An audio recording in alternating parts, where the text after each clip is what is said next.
there everybody, I'm Rosslyn. Welcome Courtney and welcome to another full gamebook playthrough video.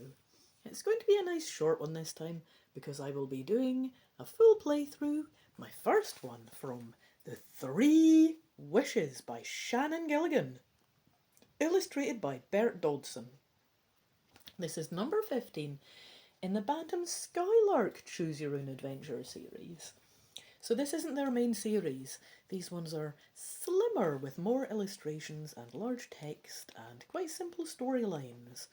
And they are aimed at younger children. This one was published in 1984. And they don't have a rule system because they are like other Choose Your Own Adventure books, so we get to jump straight into the story. We have an illustration to kick off. I don't know quite what it's about, but we'll find out soon enough. So I'm looking out of the window there. See if I can get you in better light. Looking out of the window there, and I think it's my mum or somebody in a Rolls Royce, looks like, waving at me through the window. Today is Sunday, and your Aunt Louise is coming for dinner. Maybe that's her then. You've always thought your aunt was a little strange. She lives with 6 cats in an old creepy house. Her clothes are all purple.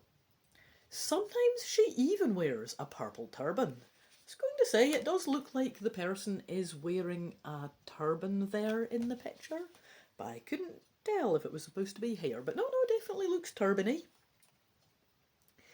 You don't normally pay too much attention to her visits, but your mother said that she called twice this week to make sure that you would be home on Sunday. As you watch your aunt's car pull up in the driveway, you wonder why she wants to see you. Later that afternoon, you and your Aunt Louise are alone in the living room. Come here, my child, she says.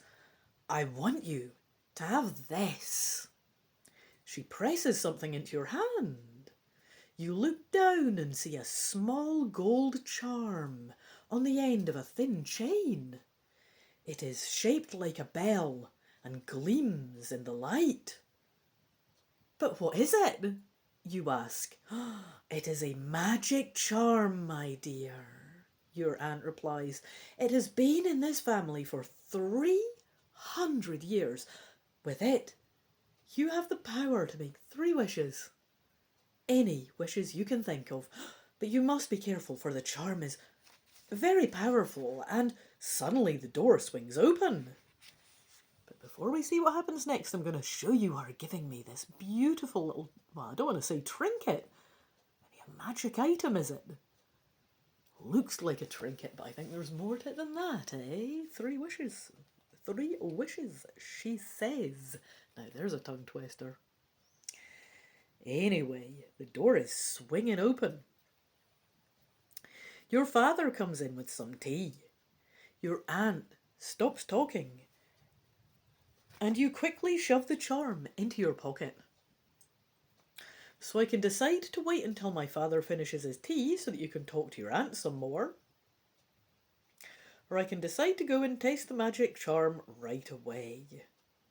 Ooh. Yeah, I don't know about waiting till my dad finishes his tea. That sounds a bit boring, doesn't it? I want to taste the magic charm right away. YOLO, right? Let's do it. You've always wanted to be able to fly. Everybody does, a little bit, right? Now is your chance. You go outside, clasp the charm, and make your wish. At first, nothing happens. Then you feel a strange tingling in your back and your arms. Slowly you begin to rise off the ground. The charm works. You can fly. You continue to rise. When you get above the roof of your house, you can see the whole city and the snow-capped mountains nearby. So, do I decide to fly over the city, or do I decide to go to the mountains? I think seeing the whole Whole city sounds pretty cool. I'm going to fly over the city.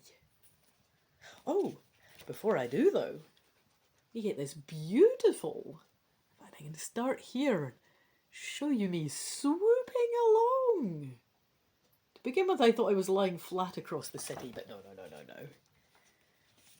That's me flying overhead, as I will continue to do in the city, I think.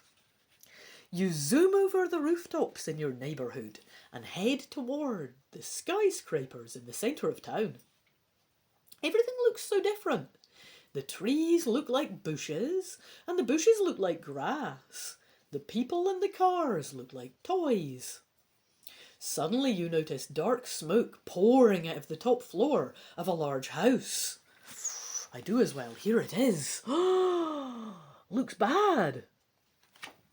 Looks dangerous. As you get closer, you can see someone trapped inside. It's a little boy. Oh, a crowd watches from below as he stands at a window and yells for help. You're the only person who can save him.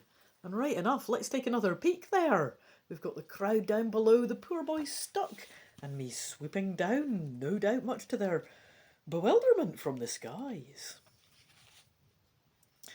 All right, you fly as close to the window as you can.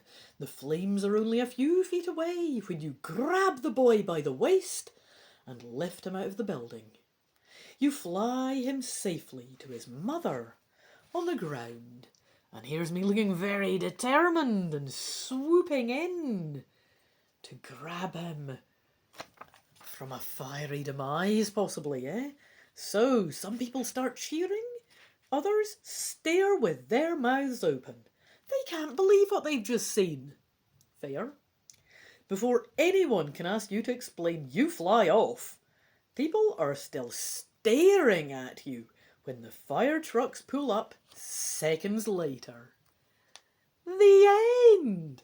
So, I got to be a hero in my first playthrough of the 3 wishes, and I only really tried out one wish, which was to fly. I wonder what the other wishes might be. I'll have to do more playthroughs and find out. For now, though, that's the end of this video, for that's the end of my first playthrough. I hope you've enjoyed it as much as I have. I really like doing these books. They're just fun. They're just light and fun. And I've had a nice time. And I hope to see you for another playthrough if you've enjoyed this one. If not, that's fine. Toodaloo the new either way. Bye-bye.